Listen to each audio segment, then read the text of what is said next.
Good afternoon, everyone. Thank you for your attendance to the Organisational Transformation Corporate Delivery Committee. Any apologies for absence, please? No apologies, Chair. I've had none either, Jeremy. Disclosures of personal and prejudicial interests, please. Francesca? Thank you, Chair. Yeah, just to say that I have got a family member working for the authority, and I know this will discuss rewards and rewards for the council. So just to declare an interest in that, please, Chair. Thank you, Francesca. Any more? Matthew? Thanks, Chair. Yeah, same as Francesca, I have two family members currently working for the authority, and I know we're going to discuss recognition and rewards. So declare personal interest in that. Thank you, Matthew. Any more declarations? No. Right, thank you. Next item is the minutes. To approve the minutes from 27th of September, page 1, page 2, and page 3. Any matters arising? Can somebody move as a true record, please? Terry? I'd like to move, Chair. There we are, on patience, thank you.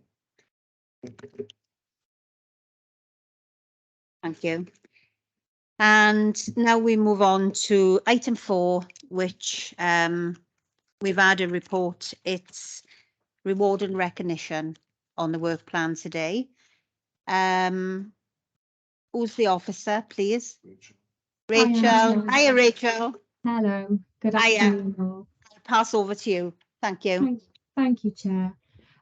So the report that you have had a copy of outlines the council's current approach towards reward and recognition.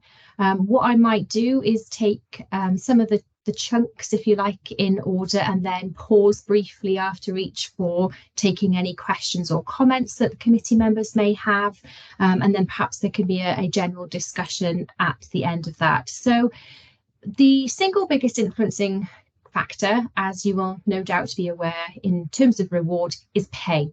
And there are two huge elements that we consider when attracting people into the workforce in the council, or even recognising them when they are here. And they are the base pay that individuals receive for the work that they carry out, and access to the pension schemes. I'll come on to those in more detail in a moment.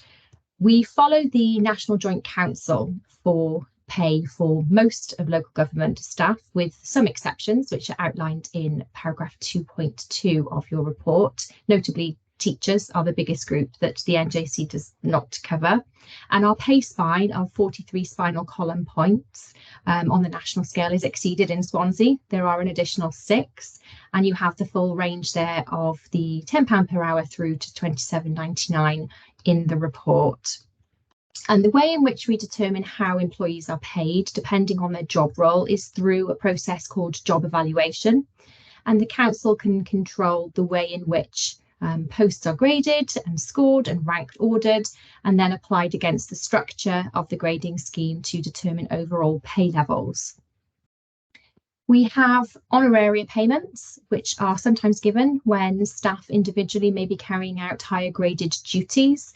An example of that is contained within the report. Perhaps the manager may be on sickness absence, for example, and somebody reporting to them would be asked to carry out some portion of that role, and they would receive an extra payment for doing that. They are temporary in nature. They're not permanent additions to pay. We do not pay any bonus payments, and any increases to that base pay that people receive are in line with nationally agreed pay awards. So the council does not control what percentage pay award is given to staff each year.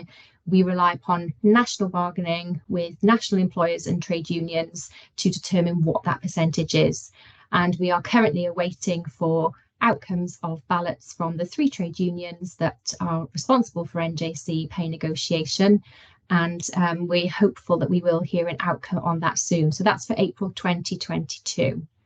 And we go through a process each year in order to understand what that pay offer and pay award will be. It is not something that Swansea has control over as an individual authority. One final thing that we do offer in relation to base pay is a market supplement. This is rare, and it will be in the extreme circumstances where we've got very difficult to fill posts. There are only a very small number in play at the moment in the council, and these will be because the labour market, is determining that it's very difficult for us to be able to attract people into some really key areas. One, for example, we've got at the moment is in very frontline children's services operations in social workers. So they are rare, they can happen. There's a set criteria that would need to be followed in order for us to apply a market supplement, but they can be payable. And all of these elements of pay are wrapped up in our annual pay policy statement, which council has to approve every year. It's usually in March. It's a statutory requirement for us to have that pay policy statement, and all of the detail around market supplements, honorarias, pay are contained within that statement, and that's included at Appendix 1 for your information. The second element that makes up a financial reward is access to the local government pension scheme, or if you're a teacher in one of our schools, the teacher's pension scheme. And those are the two pension schemes that we offer to people to join. It's really important to note that we have automatic enrolment into both of those pension schemes. So where people meet the eligibility criteria, that's usually on hours that are worked, we will automatically enrol them. And employees can choose to opt out if they wish. But legislation was introduced a few years back, which means we have to repeat that exercise every 3 years. So we will go through a re-enrolment and we will bring everybody back into the pension.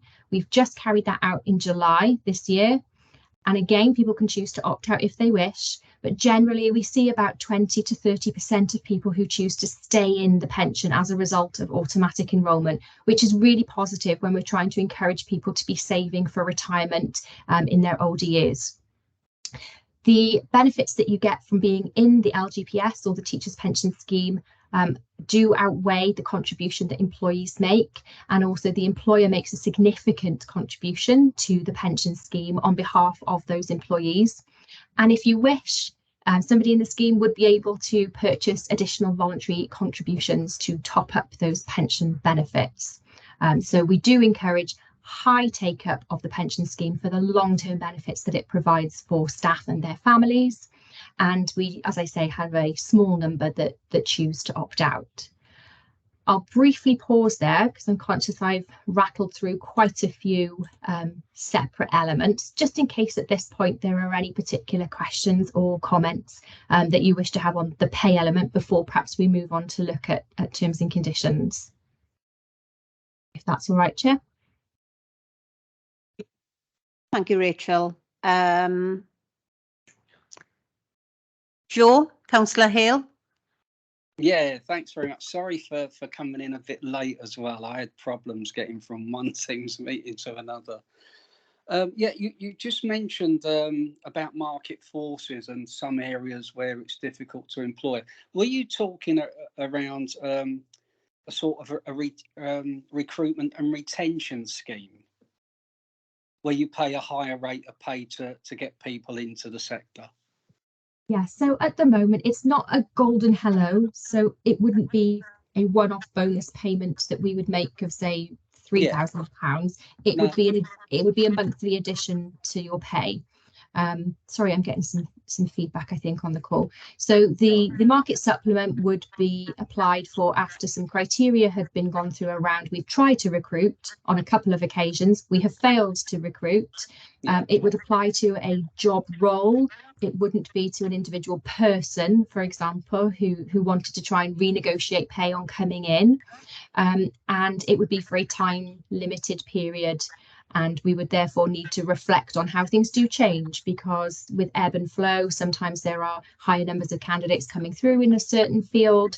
That can decrease, that can increase. So we need to keep our eye on market supplements to make sure that they are being applied for the right reasons. But yes, they are an additional monthly attachment to pay, not a bonus payment at the beginning. I was going to say it's interesting because in the health sector at the moment, right the way across the country, not just Wales, there's a problem getting registered nurses. There's a problem getting healthcare support workers and cleaners, interestingly enough. So obviously within Agenda for Change, which is our core contract, we do have an ability to apply for recruitment and retention premia. So I think that's the road we're going down. But just to leave that for a minute, on the other point of everything is governed by NJC in regards pay, does that include, because this isn't Swansea, I should be talking about Swansea, but generally I've seen stuff quoted in England where a chief executive of a council is earning more than the Prime Minister. Is it a chief executives and their pay governed by the NJC, I'm wondering? No, there's a separate negotiation for chief executives and chief officers, and Salisbury staff, craft staff. There are a range, but in Swansea, the vast majority are NJC. But that's just on pay award. In terms of what an individual employer chooses to pay its chief executive or you know, the whole of its NJC pay spine, that's for an individual employer to determine. Because I'm presuming most authorities will have a remuneration board or committee or. Yes, there is an appraisal. I don't recall the exact terminology here. There is an appraisal committee for the purposes of the chief executive. And later on in the report, there is a small paragraph around performance-related pay. Perhaps we'll come on to that in a moment. I was saying in another council in England, the performance-related pay led to a £450,000 payoff after they'd made them bankrupt. Sorry, I thought I'd throw that in. You don't always get what you pay for, do you? Cheers, thanks very much. Thanks, Joe. Any more questions? Patience first, and then Terry, please. Thanks very much. I'm just looking at the workforce strategy for 2022 to 2027, and I see that there's delivery of action plan to address gender, disability and race pay gap issues. Just wondering if it's possible for us to cite that action plan at all. And my second question is on the next line of action there, which says develop readiness for disability and race pay gap issues. I'm just wondering what sort of readiness this would mean. Yes, of course. So that will all be very dependent on making sure that the information we hold within our HR payroll system is accurate. In order for us to have an accurate pay gap, by any protected characteristic, we have to know that the information contained within the HR payroll system is reflective.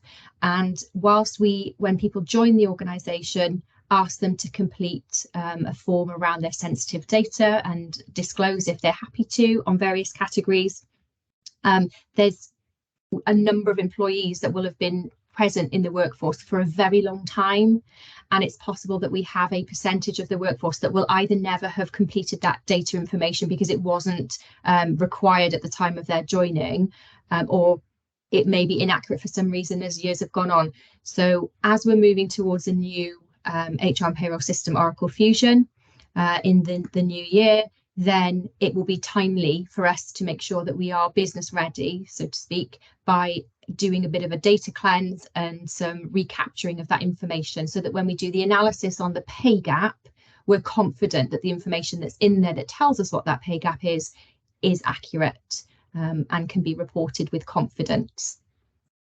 So there are some actions we will need to do in order to make sure that that information is correct. Okay. Thank you, Patience. Terry? Yeah, I'm looking at 6.5 of the report, the Salisbury Committee. Underneath then you've got education inspectors and advisors. Then we've got educational psychologists. How many education psychologists do we employ? Because this came up quite a lot when we was doing the CAMS scrutiny. I would need to come back to you on how many we employ. That's not a figure that I've got to hand at the moment, so I will follow that up for you. Thank you for that. Because there's a lot of children not getting assessed, and it's getting a little bit of and that's what I'm picking up in Penderry and other wards as well. Thank you, Terry. I've got one quick question for you, Rachel. It's with regard to the flexi and the flexible working policies. Since the return or since the recovery of COVID, and as we climb out of COVID, have we had more requests for flexible working? And is the flexi policy being facilitated to support people coming back? Because I know it's a very, very good policy. So to entice people back into the workplace or colleagues back into the workplace, it's around the uptake as we recover from COVID, please. Yeah, sure, I can answer that for you now. And I think we can come on to look at terms and conditions then following, and there is some information in there around that. I don't have numbers to be able to answer that question around have we had an increase in number of applications for flexible working, but I can certainly have a look at that for you. And in relation to being able to promote Swansea as somewhere that supports flexible working with the flexi time scheme you refer to, Cabinet last week approved the post-pandemic working model report that was brought by Ness Young, and within that report there are a set of principles around supporting staff as well as understanding the organisational business need for our long-term delivery of operation. And within that there are a couple of examples. One would be that staff will be encouraged to or supported to use a council building to work from during the cost of living crisis right now, rather than perhaps working from home. And the flexi policy, specifically the home working policy, the agile policy, all of those measures that support staff to balance their work and their home life will be reviewed as part of that post-pandemic working model delivery. So the first step that heads of service will be asked to do is to put together their proposal for what their operational requirements are, what their customer standards are. And then once they've been able to identify whether they have posts that can work in an agile way, which posts those are, and then those policies will have to be reviewed again. They have been already once, and the home working policy has been rolled out, for example, but they'll have to be reviewed to make sure that they are fit for purpose for each of those service areas. I would say that the flexi time scheme itself is still available for staff to be using. It is currently active, shall we say, and we'll look to review that as part of the post-pandemic working model. So I hope that answers your question, Chair. Thank you, Rachel. Any more questions for Rachel? There we are. We'll move on to terms and conditions then, please. Yeah, sorry, can I come in? Sorry, please. Matthew? Yeah, sorry, I did put my hand up last minute. Sorry. Go on then, Matthew. Thank you, Chair. You're very, very good to me. You are. Just to ask Rachel, you said about the flexi work in there, Rachel. Does that mean staff can accrue flexi time whether they're working from home or whether they're in the office, please? I think that's going to have to come about as part of what the post-pandemic working model looks like. We would obviously want to have one approach as far as you possibly can, but we have to recognise that different services operate in very different ways, particularly with contact with customers, and particularly with services that are then operating outside of normal office hours, etc. So I think it's probably too early or premature for me to kind of commit at this stage what that might look like. We'll need to go through that hybrid model with each department and understand what the outcome of that exercise is first. But accrual is a fundamental part of a flexi time scheme. Whether you're working from home or from an office or any other location, if a flexi time scheme is in place and it provides for accrual, then the expectation from staff would probably be that that accrual continues. And across Wales and even wider, where flexi time schemes are used, they're very popular. staff do value them highly, and it would be quite contentious to perhaps remove a flexi time scheme in total, particularly with that accrual. We do have some information that's been collated around what our colleagues across Wales offer in terms of a flexi time scheme, to know, well, where is Swansea pitched? Are we very generous? Are we not generous? Are we in the middle? So that information has been shared by HR colleagues across Wales. And I think, yeah, once we come towards the end of the activity around understanding the post-pandemic working model, we'll be in a better position to say whether the flexi time scheme needs to be reviewed and whether that accrual needs to be amended or not, as the case may be. Okay, thanks, Okay. Rachel. Thanks. So I'll briefly touch now, if that's okay, on the terms and conditions side. So the financial aspect of reward and recognition is one thing, but there are also a really wide set of terms and conditions of employment that new starters and existing staff can benefit from. And these range from annual leave. We give 24 days to new starters right through up until 33 days, and that excludes bank holidays and the extra statutory day that I believe is generally awarded at Christmas time. And compared to private sector organisations, these are really generous annual leave entitlements. Likewise, the occupational sickness scheme is very generous and is good to be there to support staff when, of course, they're not well. And there is a qualifying period for that, which is detailed in 4.4 of the report. I would say that the occupational sickness scheme is a national Green Book term and condition. It's not a Swansea determined local arrangement at the moment, whereas annual leave has been negotiated locally as part of 2014 single status implementation.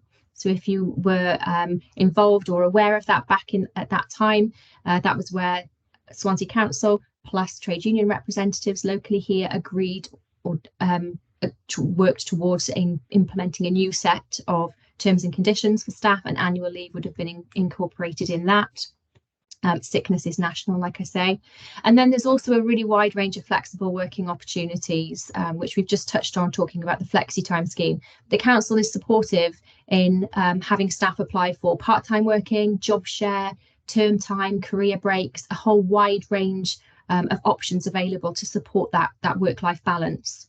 And generally applications are favourably looked upon. Our workforce is predominantly part-time in lots of areas, particularly within school settings. So generally there is a supportive approach to that. And likewise, our paternity, maternity, adoption, shared parental leave, time off for dependents. Again, there's a wide range of policies that are available to support our workforce when they are expanding their family or becoming parents.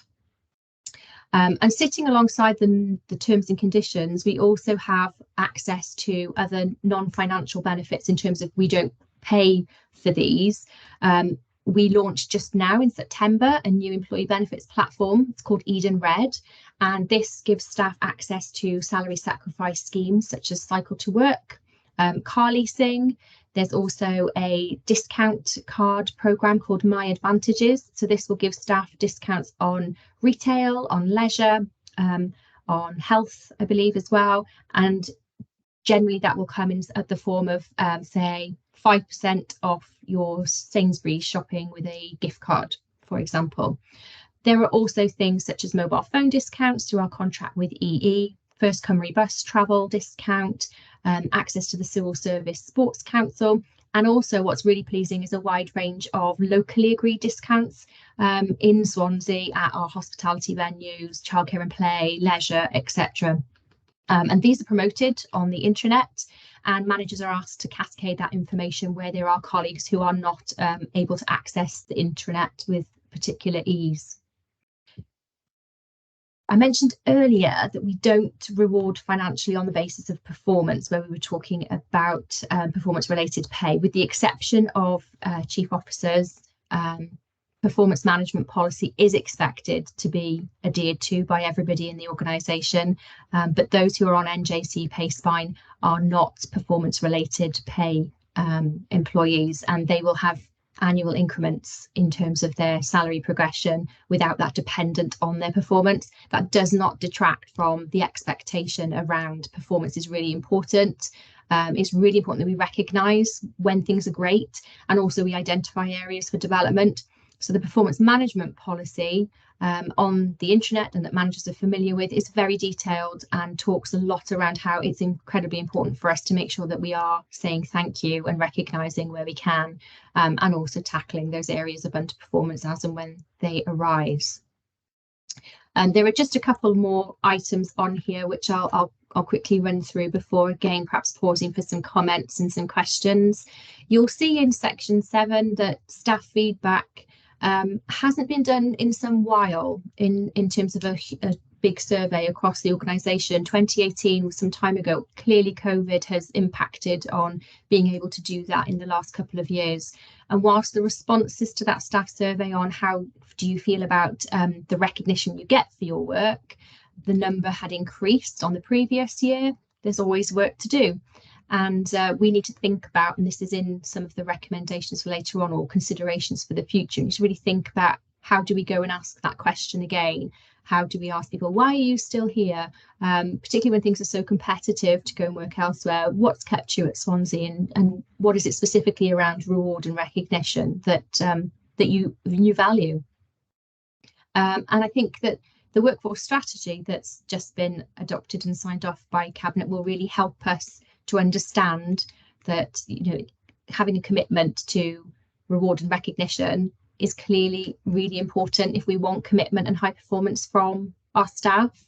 And we've got 2 key strands within that strategy. One is recruitment and retention, which I think I'm going to come back and talk to you about at another future meeting.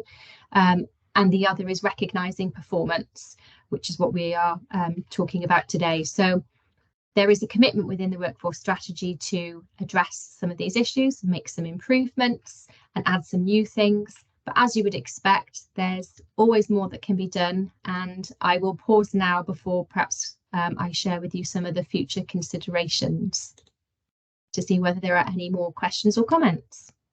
Thank you, Chair. Thank you, Rachel. We'll have Joe Hale, please, first, and then Matthew, please. Cheers, Chair.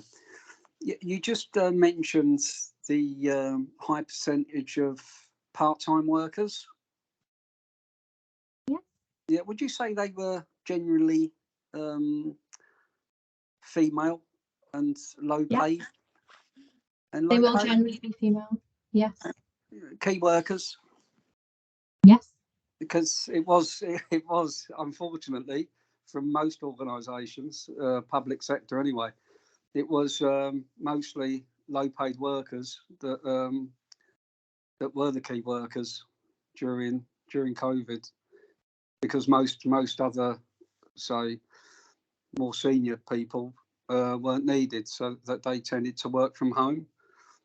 But of course, we saw huge amounts of healthcare support workers still in work. We saw cleaners, domiciliary care workers.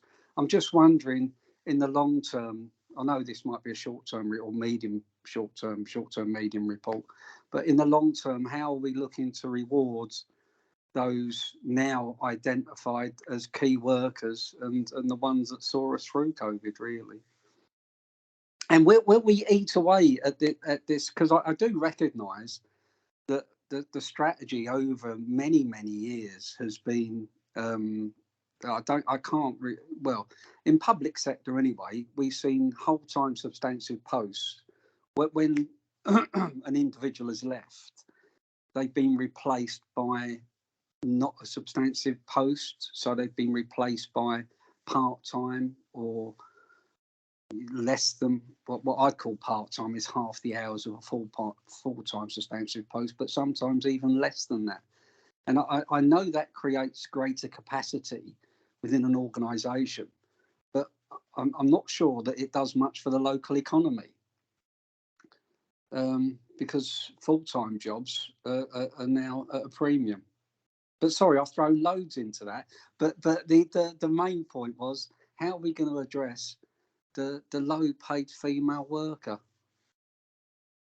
And I've got some numbers which, if you look at the workforce strategy, there is a data set within that, and you know, it says, for example, our full-time headcount, we have just under 2,200 that are male, and we have 1,580 that are female. So we know that we have more full-time male staff than female. And on the part-time staff, whether that's job share or whether that's temporary arrangements, we have 2,125 females that are part-time compared to just 370 that are male. So it is predominantly, yes, a female issue. In terms of the reward of key workers, which I think is perhaps a slightly separate topic there, it was good to see that there was some recognition during the COVID pandemic from Welsh Government in funding payments for our social care staff to support them through working through that really challenging time. That didn't extend to other low-paid worker groups that you might include within that group. But that national recognition to be able to reward those part-time female groups within social care, which is where the bulk of those 2,000 women will be. It'll be in schools or it will be in social care, has happened. And yes, I think the council is committed to supporting people at the low end of the pay scale.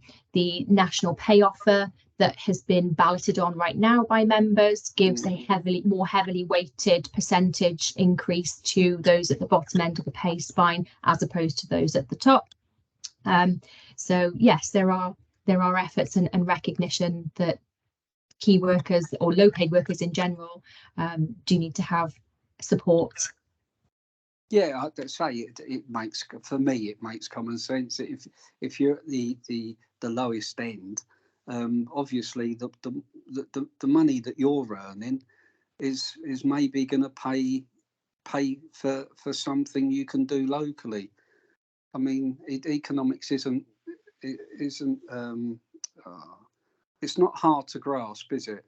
I mean, economic regeneration is historically about creating work, isn't it? And creating good, well-paid jobs. But you only do that if you don't rush to the bottom. And I think over many, many years, I think that this Labour Council has tried to address that since 2012. And I know we've addressed it in certain areas. But on a wider note, I don't think you will ever address it if you're chasing to the bottom all the time. And I just wish sometimes we could all understand that the less money people have in their pockets, the less your local economy, you're going to see the money spin round. Because those that are earning excess of 60, 70, 80, 90, 100,000 pounds a year, they're not spending their holidays in Swansea. I know enough of them to know that. Right, thanks, Joe. Matthew, just to let you know, I holidayed in Porthcawl this year. Lucky you, Joe. Matthew, please. Thanks, Chair. Yeah, just picking up on the staff feedback, Rachel, 7.1, and it always worries me when we give stuff in percentages and stuff like that.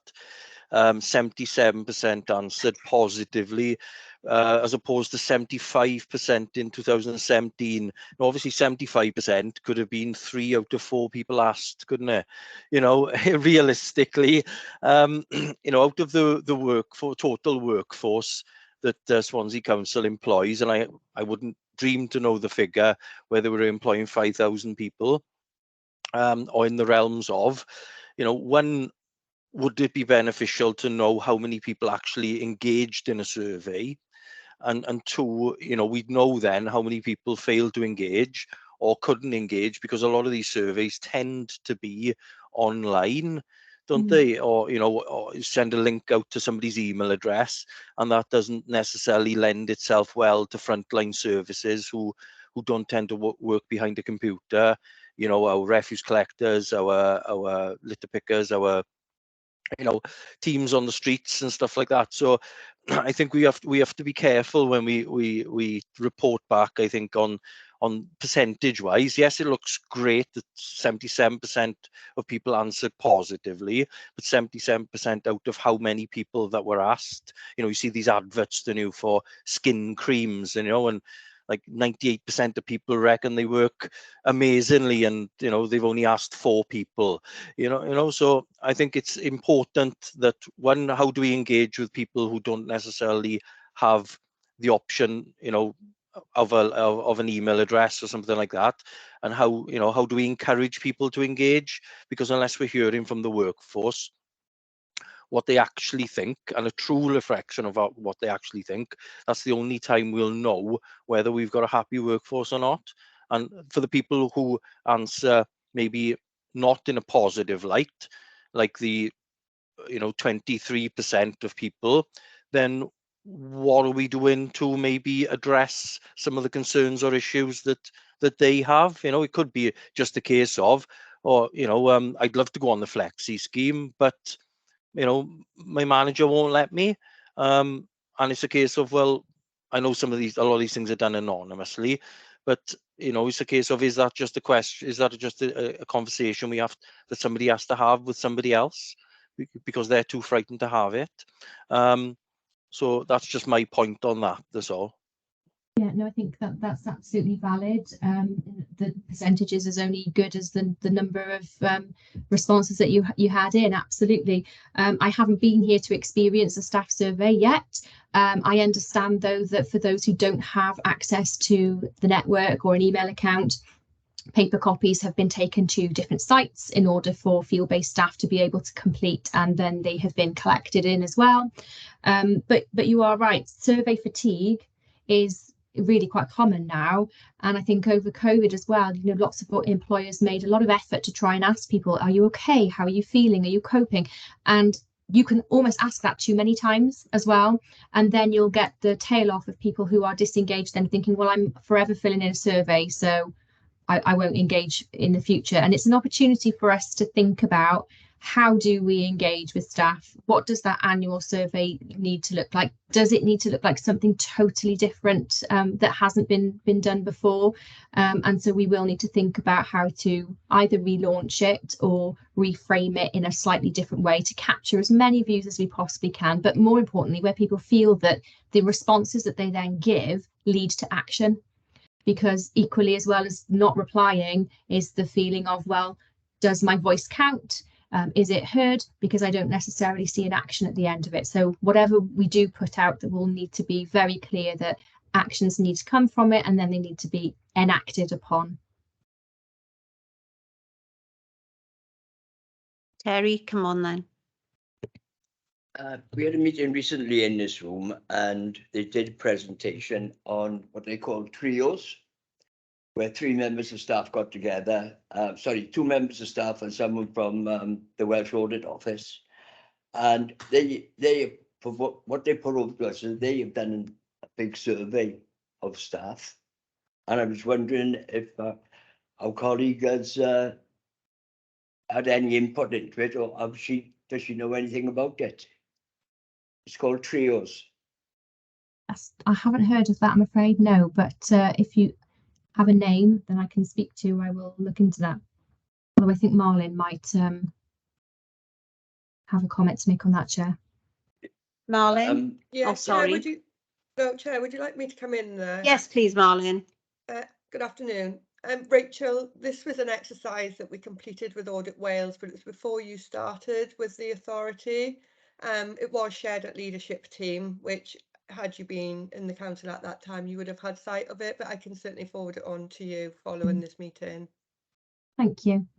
Sorry, I don't need it. I was at the meeting when they done the presentation, and it just reminded me of the purple room that was set up a few years ago, where staff could go in, and all sorts of good work came out of that. And it was at the governance and audit meeting last week.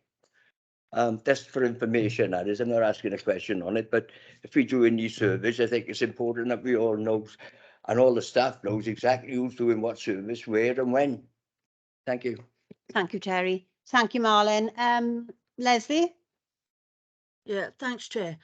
Really following on from Matthew's comment, I think the formation of the equalities group, hopefully the staff equalities group, is going to help make a difference in being able to get this data. Because also, going back to what Patience said earlier, one of the things we desperately need in order to be able to help our staff is the right data and sufficient data on a breakdown of all aspects of staff, sex, sexual orientation, race, religion, whatever, the whole gamut. but I appreciate that surveys, with the best will in the world, surveys, and I don't know, I really don't know what the answer is in encouraging people to fill them in. I know personally, I have a dislike. I often start a survey, get about a third of the way through and think life's too short and come out of it. So I can sympathise totally with people when they're faced with a survey to complete. All I can suggest is, one, make even more use of the equalities group, because those, you've got representatives from all areas of the council staff on that group, so you can be using them to spread the word that we're not just sending out a survey just for fun. There is a purpose to it, and hopefully that purpose will in fact help staff in the long term. So it's somehow, I think it's getting that message across. It's not just a tick box exercise, it's actually going to help, because it helps us know what staff want. So the only other thing I would always say, every survey, you should always have a text box, comments box. I know it's not necessarily that easy to analyse and put figures towards, but I think sometimes if somebody's got a point to make, just ticking a few answers doesn't cut it. They need a chance of putting something in writing. Thank you. Thank you, Leslie. Patience. Apologies to take us backward, Chair, but I've just cited mention of the Wellbeing of Future Generations Wales Act, and I would like to declare interest as an employee of the Commissioner's Office.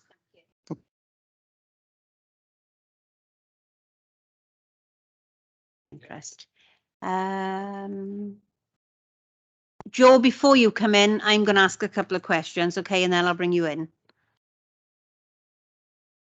Rachel, sorry, Joe. With regards to recognising performance, so simple things mean a lot. So one-to-one, you know, can be a negative or can be a positive experience for colleagues, you know, and that's both sides of the table. So it's about building that concept of team. And again, you know, things were learnt. I would have thought things were learnt during COVID. And as we climb out of COVID, our performance can be increased, and how we take every colleague along with us. So if we talk about recognising performance, you know, simple things mean a lot. And it is about that, thank you, you've done well today. Simple, you know, and I will touch on it, you know, when we talk about staff awards and whatever. But just that little recognition, and I totally agree with you, Rachel, means a lot. Just that thank you, you've done well today, or thank you for bringing this to the table. It's massive, and it means a lot, because people do feel undervalued for whatever reason. And, you know, we are an excellent employer, and we just need to probably hold on to what we have during COVID, or what we had during COVID, and what we could enhance into the business or into the organisation. And the other quick thing is about staff feedback. Just a quick question, Rachel. I understand about the survey, and obviously Leslie's topped up on comment boxes and maybe your view. But have we got notice boards around depots and departments saying, as an example, your voice, and for colleagues an opportunity to give them opportunity to actually put comments on that notice board, which can be addressed locally and in departments, because it works well in other organisations, and it gives value to the colleagues. And it's an opportunity of addressing things as and when they happen. So have we got notice boards? Thank you. I think you make a really good point there on both angles. Actually, I'll come back to the thank you one in a moment. But in terms of that, how do you get the employee voice heard, and how do people feel confident to be able to contribute and put something forward without having the survey fatigue that we've talked about? It's just so important. And I will find out some more information around what is currently done out in the field. Just as almost a throwaway example, really. So being new in, one of the things that was really important to me in my service area was understanding how people currently feel. And there are new tools in which you can survey people or get their views. And I've used one myself. It's called slido.com. If you haven't looked at it, take a look. And it enables you to be able to ask a question, and people can anonymously, if they want, give a view. And everybody at the same time who's present can see that view. So there are a number of different tools in which I think we've got an opportunity in the council to explore what's a modern way of understanding how our staff are feeling. How can it be done in a way that is catchy and engaging and quick and short and sharp so that people do want to be involved? And how can it not be necessarily a repeat of, yes, a very long 20-page Word printed out document that you have to tick boxes in and then someone has to go through it. There are a number of different ways in which we can look at engagement, meaningful engagement, whereby people say, actually, I felt really listened to in that, and I think that you have recognised what it is that I want to say, and that free text box is more important than ticking a box on a scale of 1 to 10 or a negative to positive, because it's actually the actions that we talked about earlier that are the important thing. It's what are you going to do with the information? Why am I giving you a response if you're not going to do anything with it? And it's very difficult to work through manual forms to go through text boxes, but technology has come such a long way that there are many ways in which we can harness that free text view without having to manually interpret it and then create actions as a result. So I think that's an opportunity for the future, Chair, to explore ways in which meaningful engagement with a vast array of different types of workers across the organisation, people who will have access to the internet, to a computer, people who won't have access, people who are working 24/7. There needs to be a range, I would suggest, of options available for us to tap into what makes employees tick and what they value. And then coming back on your other point around a simple thank you, I've mentioned in the ideas for exploration around how important that non-financial thank you is. And it can be just as simple as somebody very senior in the organisation publicly saying a thank you to a junior colleague. It could be that it's a awards event type scenario. I think we're not very good necessarily in local government sometimes at saying how good we are, how good our staff are, the efforts that they make and the contribution that they give to public service, and celebrating that success and shouting about it is probably something that we can think more around. How can that be done in a structured way whereby people feel that they're getting that recognition, they're getting that value, and that they are making a difference to people. Thank you, Rachel. Right, we'll take the last 3 speakers. I'm going to limit you on time because we need to move the business on. So we'll have Councillor Hale first, Councillor O'Brien, and then Councillor Walton, please. So Francesca. Thank you, Chair. I'll make it super. Oh, Joe, she did mention you first. Do you want to go first? No, go on, you carry on, Francesca. I'll be super quick, but thank you, Chair. Thank you to Rachel as well. It's been really informative this afternoon, and I enjoyed sort of reading through the report. Just to touch upon what you mentioned, Rachel, and also the Chair, that financial non-reward, shall we say. I don't know, this could be slightly off topic, but just a suggestion, because I know how much it means if you have that email or appreciation and thanks if you've done something really well. If I could just recall a brief moment in August when I know some of the council workers were out on site in here in Mumbles, and I just sort of saw them there on site. I went over to them and I think they were a bit panicked. I was going to go and sort of say something rude to them and just to say thank you so much for the difference you've made in that area. And I think there was that shock on their face. I think they were waiting for that, oh gosh, what's she coming over here for? And just to say thank you. And they sort of, you're the first person in a long while that's actually mentioned that. And I thought, well, that's actually quite sad, because although we can all be the first to criticise the council and it's always the council's fault for something, but actually you've got some fantastic employees there who really do go above and beyond. But on that point of, like a social night, I know it's different in the private sector where I work privately. We can take staff out. They don't have to pay for their meal or anything like that. I know that's totally different in the council, but if there was maybe like a I don't know, a department champion, you know, to organise maybe a social night out where, you know, people can gather together to have that sort of bond outside of the workforce. And you would often find, which I do, is when you're actually in that social environment, you're more likely to get more out of them in terms of how they're feeling, maybe discussing work. So it's that social aspect which is really important as well, not only to create better bonds, but also mentally as well. So I don't know, that was just a suggestion, if anyone ever thought of maybe having that sort of department champion to organise, I don't know, quiz night, something like that. Thank you. Thank you, Francesca. Do you want to come back on that, Rachel, before I bring Joe in? No, I think that's, you know, a helpful suggestion. Right, thank you. That's fine. Councillor Hale? Yeah, cheers, Chair.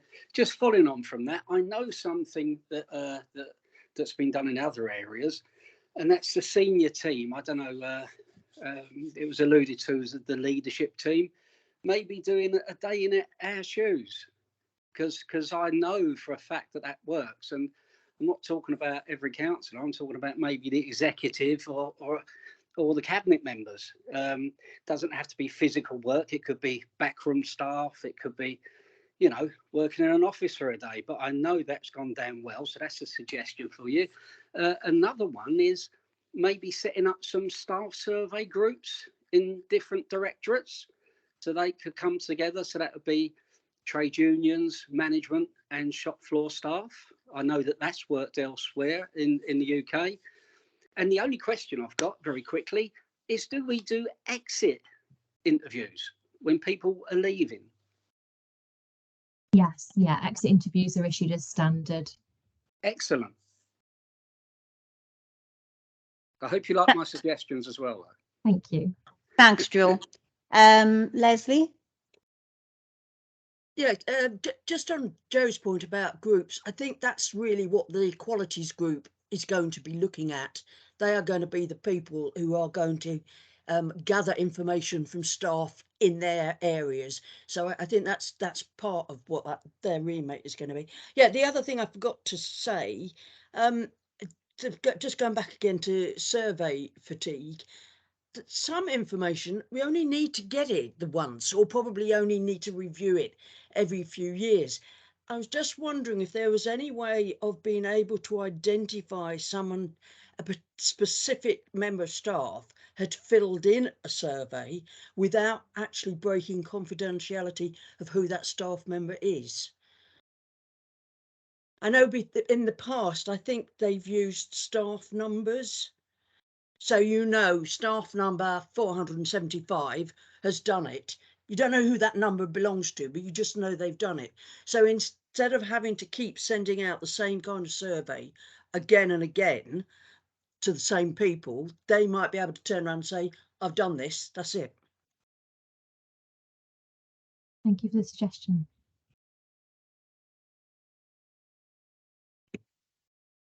Thank you. Should we move on, Rachel? Yeah, so I think we've just touched on a couple of these. So there were some considerations that I wanted to explore for the future. We don't currently have a salary sacrifice ABC scheme. It's becoming very popular, and again, it boosts that retirement saving and emphasises the importance of that. We have got a plan in place to look to bring that in next year once we've gone forward with the Oracle Fusion project. So that will be something new for the future. We've talked around staff awards, but long service is similar. There used to be a long service financial payment that was given, and as part of the single status that I mentioned earlier, that was phased out. But again, there are lots of non-financial ways in which you can recognise that long-term public service and say thank you. And likewise, the staff awards suggestion around looking at what's excellent, how do you celebrate success? It gives people an opportunity to even nominate each other, teams or peers, individuals, and it's really important, as I mentioned, to celebrate those successful stories. And I've written here to shine a spotlight on people who are deserving of that recognition. And again, you can do that in a very inexpensive way, whereby you can invite people to an event, for example, depending on the seniority of the people you've got there, or you can make a big fuss of people who have been nominated for their excellent performance, shall we say. So those are some non-financial ways in which that thank you can be elevated, and the importance of a thank you put on there. And I think that would be a real key element of reward and recognition that we do need to think about going forward. It's not just about the pay, it's not just about terms and conditions. To be truly valued, it is about having everybody in the organisation recognise your contribution, and sometimes the simplest things work, like you say, and saying thank you for it is really important.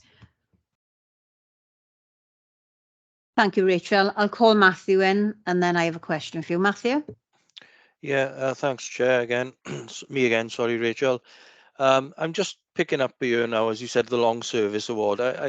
I'm, to be honest, I'm really shocked we don't have some sort of financial benefit with regards to the long service award, and it was phased out in 2014, which I can only assume was due to maybe austerity reasons. You say single status, but I know a number of authorities obviously took on single status. I work for a neighbouring authority, and I was lucky enough to get my 25-year long service award this year, which amounted to £250 worth of vouchers that I could spend in a number of different places if I wanted to, like IKEA or something like that. And in fairness to my wife, she managed to spend them all in a short space of time. But you mentioned there's other non-financial ways which we can recognise the long service award. What do we currently do to recognise somebody who's maybe worked for the authority for 25 or 30 years, if it's not of financial benefit? I think it's a milestone that somebody work in any one place for sort of that length of time, and I think it should be recognised. However, it's agreed going forward, but I'm just wondering how we do that now. I believe that there are probably local arrangements in different parts of the council. As I say, the actual formal scheme, the formal financial payment ended some years ago. Swansea isn't certainly not the only council to have done that. I've come from a council that also didn't have a financial payment for long service. And yes, it's incumbent on us who don't make a payment to think about, well, how then do you recognise it? And at what point? Is it 10 years, 20 years, 30 years, 40 years? We have some people who work at, their whole lives practically for the council, for the good of our residents. So there is definitely a gap to fill. And again, it comes back to what does that look like? Because again, people will have a subjective view, whether it's £10, £100, £1,000. The expectation of an individual will always be different from the person next to them. So sometimes it's not actually the value of the gift that's given. Some people want a sentimental gift, not a financial gift. And in times that we're in where it's difficult to spend, I suppose, on that type of activity, and where it has already dropped off, it's around looking at creative ways to recognise that. So how much of a fuss can you make of somebody who's worked 30 years with authority without it being a voucher in the post? So, what kind of event can you put on? So there's possibly events, I would say, that are more likely to be a reasonable option rather than a financial payment. But that would be for further exploration and discussion, particularly with our trade union colleagues. They've got a really important role in that. We need to know, what do they want to suggest putting forward as ways in which we can recognise that long service. Yeah, I think it boils down to, again, is what sort of response we'd get on potentially some sort of staff survey again, isn't it? Really, I get the fact we've only got a certain amount of money to play with, but I'd be interested to know, since 2014, how many people have hit what we'd class as a long service award from, when we stopped it, whether that was 25 or 30 years, how many staff members would have hit that, and on a ballpark figure, how much that would have cost us as well as an authority. I think that'd be a really interesting thing to know, because then we can say it's of a financial detriment, but how much of a financial detriment is it, and is that something, if we're averaging 2, 3, 4 people a year, it might be a lot more, it might be a lot less, we don't know. Then maybe that's something we could look at. And as you said, some people may want more of a keepsake, something engraved or something like that. Other people may want to go down a voucher issue or an event issue or something like that. I think it should be tailored, maybe could be tailored towards the individual as well. Thank you, Matthew. Rachel, with regards to the rewards, sometimes it's a simple thing, just like a lanyard with 10 years service on it, a lanyard with 25 or 40, 30 years. And it does work. And a badge, I just had my gold badge, 25 years as well, but in a different company, even though my 25 years was 2 years ago. So it's a simple recognition that means a lot. And it could be a badge. It could be just a certificate that we could print off, you know, reams and reams and reams. And 10, 20, 25, 30 and 40 years and even 50 years, people are working longer, people are living longer. But it's the simple things. But I do agree with Matthew, we need probably a bigger discussion, a bigger conversation. But simple things, again, mean a lot. And I see people walking around in the railway with a lanyard with, I've served 10 years or 10 years service, and it works. They are proud that they've been recognised for that service. And a certificate, even if it is from your manager or from a senior, it means a lot. So I appreciate what you're trying to do here, or what we are trying to do. But little things mean a lot, and they mean a lot to the staff that sometimes do feel undervalued. So I think a bigger conversation is needed. And I think we're very much on board that we want to achieve what's best. And it is those little things. So thank you for that, Rachel. Now, come on now, Terry. You mentioned the medals or some sort of honour. This is something that was given me for 25 years of working in the field. I don't wear it, but I just keeps it locked away. But I do agree, when I received it, it was absolutely, I felt really chuffed about it. I can't go walking around with that, you know what people are like. So I do agree with what you say. Yeah. Thank you, Terry. Rachel, would you like to move on? Thank you. Yeah, yes, that's fine.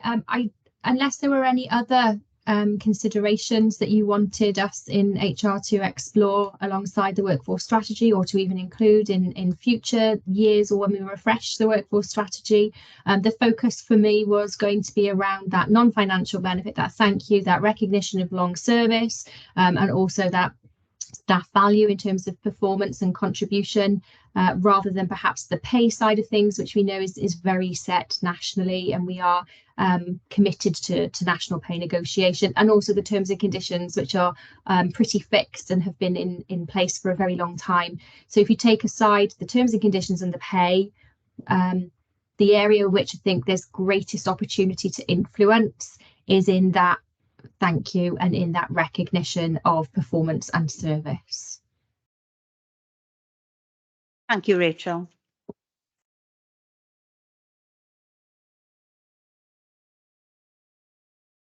For your information, we have been distributing the pay policy statement for 22-23.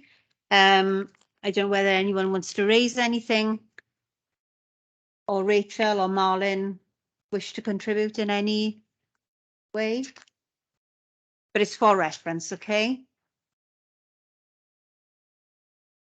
No indication, so we move on to the work plan, which is item 5.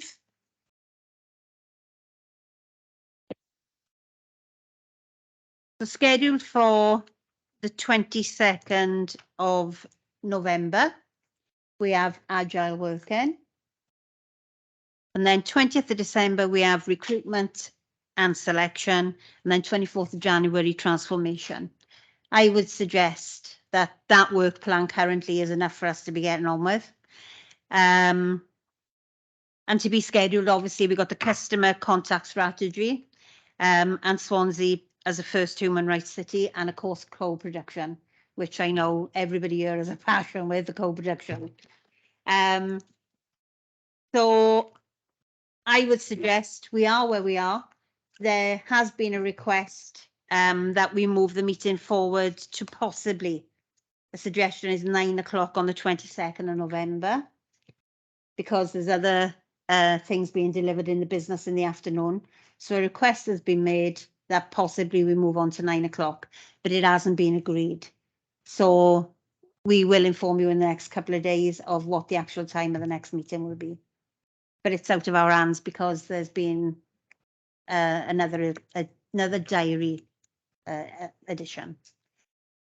So any other business? Leslie? Yeah, just on that, are we going to be told then the meeting's got to be at 9, or have we got any say in the matter? It can't be in the afternoon because there's something else scheduled for the afternoon. 9 o'clock was the suggestion to get the business done, and then obviously other colleagues are committed to the afternoon. But there's nothing set in stone as yet. Right. So have you got a suggestion? I'm not. Most of you probably know I'm not really an early bird. I don't really like meetings as early as 9 if they can be avoided. I can get to them, but they're not my first choice. So I'd rather at least be 10, if not later. But if it's got to be, it's got to be. Okay, thanks, Leslie. We'll note that, and we'll be feeding the information in the next couple of days. Thank you. Anything else? No. Meeting closed. Thank you all for your attendance. Thank you. Thank you.